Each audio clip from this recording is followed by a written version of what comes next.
Halo, jumpa lagi dengan Beta Secret Praya Herman.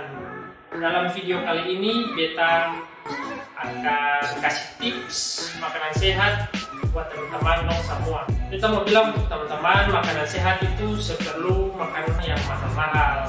Misalnya seperti yang ada di depan Beta ini, teman-teman. Misalnya ikan, terus saya konsumsi telur, jagung, maupun sayur sebagai nilai gizi untuk tubuh kita, dan juga jangan lupa untuk mengkonsumsi buah sebagai vitamin dalam tubuh kita.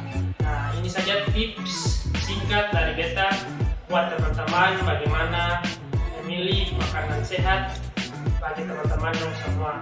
Semua makanan-makanan ini kalian bisa dapat di pasar-pasar tradisional terdekat yang dekat dengan rumah teman-teman. Ini saja video kali ini dari Beta, semoga bermanfaat bagi kita semua.